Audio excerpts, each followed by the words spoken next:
ସମାଜରେ ଶୁଣ ମନ ଦେଇ ଶୁଣ ମନ ଦେଇ ଶୁଣ ମନ ଦେଇ ଆଜ୍ଞା ପ୍ରଶ୍ନର ଉତ୍ତର ଏବେ ଦେବା ବୁଝାଇ ଆଜ୍ଞା ମାରି ବସିଛି ପୁଣି ହେ ଛାଡ଼ିବି ନାହିଁ ଆଜ୍ଞା ମାରି ବସିଛି ବାବୁ ହେ ଛାଡ଼ିବି ନାହିଁ କେତେ ରଡ଼ି କଲେ ହେଲେ ପାରିବି ନାହିଁ ମାରି ବସିଛି ଛାଡ଼ିବି ନାହିଁ ପୁରେଇ ଦେଇଛି ହାତ କାଢ଼ିବି ନାହିଁ ଲମ୍ବେଇ ଦେଇଛି ନାହିଁ ତଳକୁ ମନେ ପଡ଼ିଲେ ନୀଳ ତଳକୁ ଏମିତି ହଁ ମାରି ବସିଛି ଛାଡ଼ିବିନି ଏମିତି ନା ହଁ ପୁରେଇ ଦେଇଛି କାଢ଼ିବି ଆଚ୍ଛା ଏଇ ଲମ୍ବେଇ ଦେଇଛି ନାହିଁ ତଳକୁ ଆଜ୍ଞା ମାରି ବସିଛି ବାବୁ ହେ ଛାଡ଼ିବି ନାହିଁ ଦେଖ ପୁରେଇ ଦେଇଛି ପୁଣି କାଢ଼ିବି ନାହିଁ ଲମ୍ବେଇ ଦେଇଛି ପୁଣି ହେ ଲାଭି ତଳକୁ ଲମ୍ବେଇ ଦେଇଛି ପୁଣି ହେ ଲାଭି ତଳକୁ ଆଉ ରହି ଅଛି ତାର ନିରାଶ ଏ ବିଷୟ ବସ୍ତୁକୁ ମୁଁ ଯଦି ବୁଝାଇ ଏ ବିଷୟ ବସ୍ତୁକୁ ମୁଁ ଯଦି ବୁଝାଇ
से ब्रह्मांड पाखर बर पाइला जे से पूर्वर सूर्य पश्चिम उदय हबार देखिले तार मृत्यु हम जदि से न देख तार केवे मृत्यु हम ना यहाँ गोटे पुराण लिखला आउ गोटे पुराण लिखला ये जो हिरण्य हिरण्य क्या पुओ ना कश्यप ऋषि होती बापा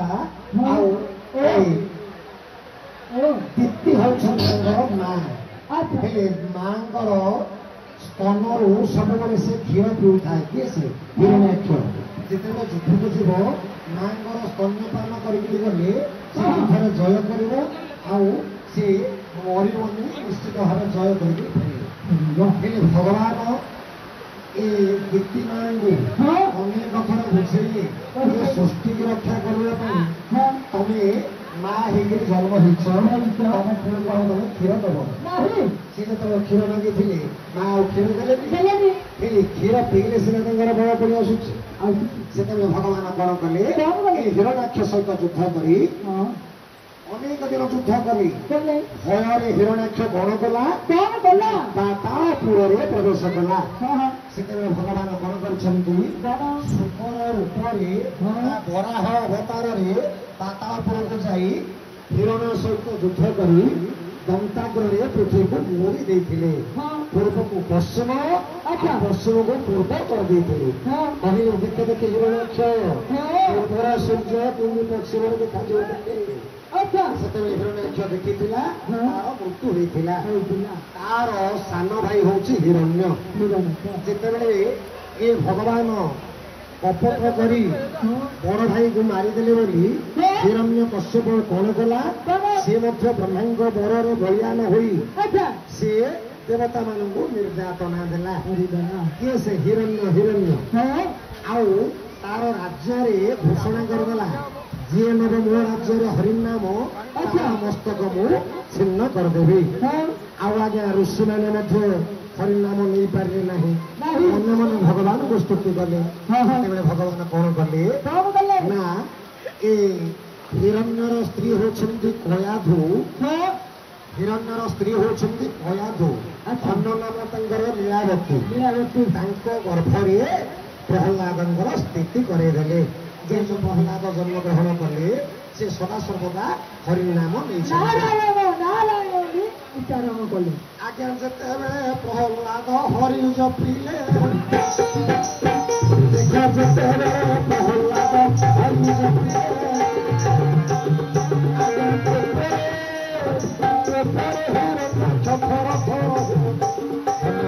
ଭଗବାନ ମଙ୍ଗଳ କରନ୍ତୁ।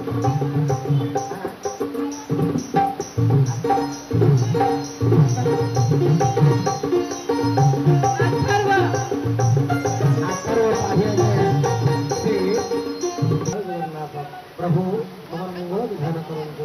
ବାପା ମାଙ୍କ ନାଁ ରଖ, ଗାଁର ନାଁ ରଖ। ଆଉ ବନ୍ଧୁ ଧ୍ୟାନ ଦିଅ, ଯେତେବେଳେ ଏ ହିରଣ୍ୟ ରାଜ୍ୟରେ ଘୋଷଣା କରିଦେଲା ଯେ ମୋ ରାଜ୍ୟରେ ଯିଏ ନେବ ହରିନାମ ତାର ମସ୍ତକ ମୁଁ ଛିନ୍ନ କରିଦେବି, ଋଷିମାନେ ମଧ୍ୟ ହରିନାମ ନେଇପାରିଲେନି। ଭଗବାନ କଣ କରିଛନ୍ତି, ଏ ଯୋଉ ହିରଣ୍ୟର ସ୍ତ୍ରୀ ହେଉଛନ୍ତି କୟାଧୁ ବା ଲୀଳାବତୀ, ତାଙ୍କ ଗର୍ଭରେ ଭକ୍ତଙ୍କୁ ଆଣିକି ସ୍ଥାନ ଦେଇଦେଲେ। ପ୍ରହ୍ଲାଦଙ୍କର ଜନ୍ମ ହେଇଯାଇଛି। ପ୍ରହ୍ଲାଦ ହରିନାମ ଘୋଷୁଛନ୍ତି, ରାଗରେ ପ୍ରଜ୍ୱଳିତ ହେଇକିରି ହିରଣ୍ୟ କଣ କରୁଛି, ଆଜ୍ଞା ରାଗେ ପ୍ରଜ୍ୱଳିତ ହେଲା ହିରଣ୍ୟ ବୀର, ରାଗେ ପ୍ରଜ୍ୱଳିତ ହେଲା ହିରଣ୍ୟ ବୀର। ଆଉ ସେ ଦେଇଥିଲା ବହୁ ସତରେ, ଦେଇଥିଲା ବହୁ ସତରେ।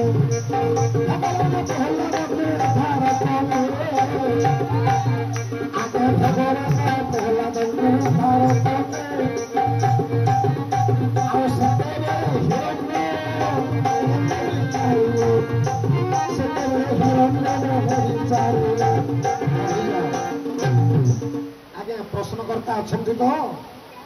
ପ୍ରଶ୍ନକର୍ତ୍ତା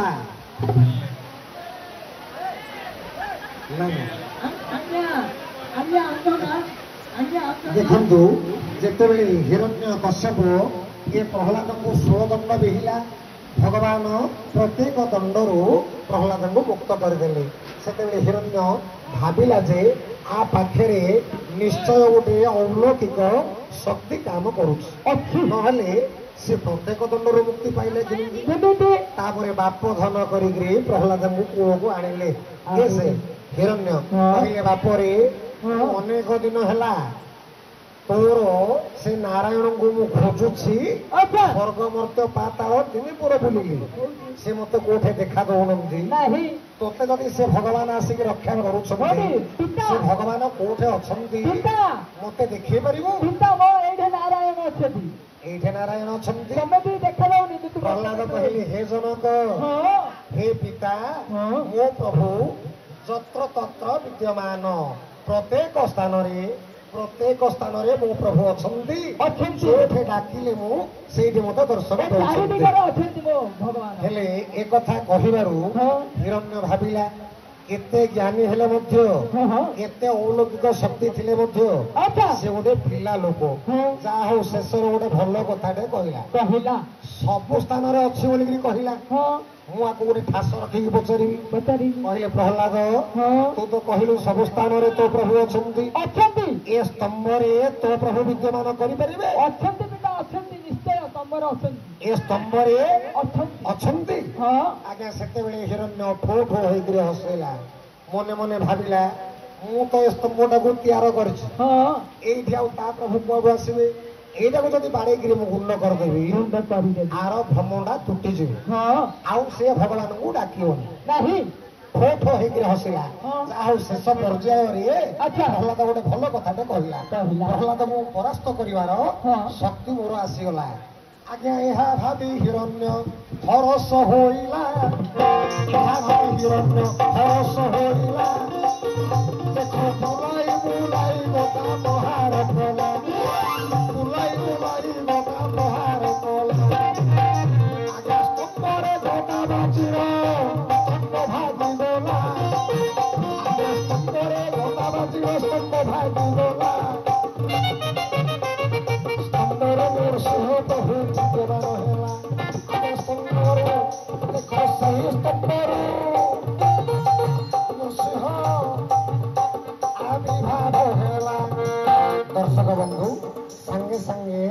ନୃସିଂହ ଠାକୁରେ ସେ ସ୍ତମ୍ଭରୁ ବିଦ୍ୟମାନ ହେଇଗଲେ। ବିରାଜମାନ ହେଲେ। ଯେତେବେଳେ ବିଦ୍ୟମାନ ହେଇଯାଇଛନ୍ତି ହଁ ଦେଖିଲା ଏ ହିରଣ୍ୟ ହଁ ଭାବିଲା ଆଚ୍ଛା ତୁ ତାହା ହେଲେ ହରିଲେ ହଁ ଭଗବାନ ହଁ କରିକିରି ସେ ଉଚ୍ଚାରଣ କରୁଛନ୍ତି। ଦର୍ଶନ ଦେଉଛନ୍ତି। ହେଲେ କାହିଁକି ଭଗବାନ ହଁ ଏ ନରସିଂହ ରୂପ ହେଲେ ତାର କାରଣ ଜାଣିବା ଆବଶ୍ୟକ। କାହିଁକି?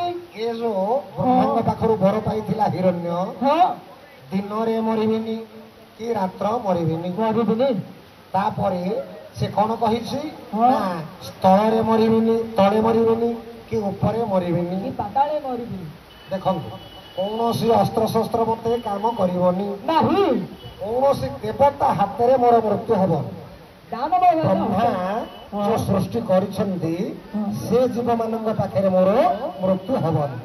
ଭଗବାନ କଣ କଲେ ନା ଅର୍ଦ୍ଧଙ୍ଗ ଅଛି ମନୁଷ୍ୟର ଆଉ ଅର୍ଦ୍ଧଙ୍ଗ ଅଛି ସିଂହର। ନର ସିଂହ ରୂପ ଧାରଣ କଲେ। ସେ କହିଛନ୍ତି ଅସ୍ତ୍ରରେ ମରିବନି। ତେଣୁକରି ଭଗବାନ କଣ କଲେ ସାଙ୍ଗେ ସାଙ୍ଗେ ହିରଣ୍ୟ କଶ୍ୟପକୁ ଟାଣିକି ଆଣିକିରି ଜଙ୍ଘ ଉପରେ ବସେଇ ଦେଲେ।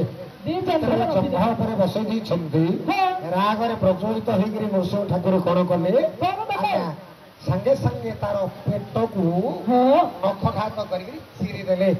ଦେଖନ୍ତୁ ଆଗେ ମାଡ଼ି ବସିଛି ବାବୁ ହେ ଛାଡ଼ିବି ନାହିଁ। ଆଗେ ମାଡ଼ି ବସିଲେ ବାବୁ ହେ ଛାଡ଼ିବି ନାହିଁ। ଆଉ ପୁରେଇ ଦେଇଛି ବାବୁ ଛାଡ଼ିବି ନାହିଁ। ଆଜ୍ଞା ଛାଡ଼ିବି ନାହିଁ। ଲମ୍ବାଇ ଦେଇଛି ପୁଣି ହେ ନାଭି ତଳକୁ ମନ ରହିଲେ ଗଲା ତାର ଅଞ୍ଚଳକୁ। ପଣ୍ଡିତ ବର୍ଗ ଯେତେବେଳେ ଭଗବାନ ନୃସିଂହ ଠାକୁର ଏଇ ହିରଣ୍ୟକୁ ଆଣିକିରି ଜଙ୍ଘ ଉପରେ ବସେଇକିରି ଚଞ୍ଚୁଘାତ କରିକିରି ନଖଘାତ କରିକିରି ତାର କୁଟାକୁ ଚିରିକିରି ଦି ଫାଳ କରିଦେଇଛନ୍ତି। ଅସ୍ତ୍ରରେ ମରିବନି ନା ନଖ ପୁରେଇକିରି ଚିରି ଦେଇଛନ୍ତି। ଆଉ ତାର ନଖ ପୁରେଇକି ଯେତେବେଳେ ଚିରି ଦେଲେ ଏ ଯୋଉ ହିରଣ୍ୟର ପୁତା ଅନ୍ତ ଥିଲା। ହେଲେ ସେ ମନେ ମନେ ମନେ ମନେ ଭଗବାନଙ୍କୁ ଚିନ୍ତା କରୁଥିଲା। ତେଣୁକରି ସେ ଅନ୍ତ ଯାକ ବିଷ୍ଣୁ ବିଷ୍ଣୁ ବିଷ୍ଣୁ ବିଷ୍ଣୁ ଉଚ୍ଚାରଣ କରୁଥିଲେ। ତେଣୁକରି ଭଗବାନ କଣ କଲେ ଏ ହିରଣ୍ୟର ଅନ୍ତକୁ ପଇତା କରିଦେଲେ। ପଇତା କରିଦେଲେ ଯେତେବେଳେ ଲମ୍ବାଇ ଦେଇଛି ପୁଣି ନାଭି ତଳକୁ ମନ ରହିଅଛି ପୁଣି ଏ ଯୋଉ ଭଗବାନ ହିରଣ୍ୟର ଅନ୍ତକୁ ପଇତା କରିଦେଲେ। ପଇତାଟା ଗଳିକିରି ନାଭି ତଳକୁ ରହିଲା। ମନ ଅଛି ତାର ନୀଳାଞ୍ଚଳକୁ। ସିଏ ଅନ୍ତପୁଟା ତାର କଣ କରୁଛି ଭଗବାନଙ୍କୁ ସ୍ମରଣ କରୁଛି। ବିଷ୍ଣୁ ବିଷ୍ଣୁ ବିଷ୍ଣୁ ବିଷ୍ଣୁ ବୋଲିକି ଡାକୁଛି। ତେଣୁକରି ଭଗବାନଙ୍କ ପାଖରେ ତାର ଲୟ ଥିଲା। ଠିକ ଯେତେବେଳେ ଭଗବାନ ହିରଣ୍ୟକୁ ବିନାଶ କରିଛନ୍ତି ପ୍ରହ୍ଲାଦଙ୍କୁ କହିଲେ ବାବୁରେ ମୋ କୋଳରେ ବସ। ତୋତେ କଣ ବର ଆବଶ୍ୟକ କହ ମୁଁ ତୋର ମନୋରଥ ପୂର୍ଣ୍ଣ କରିବି।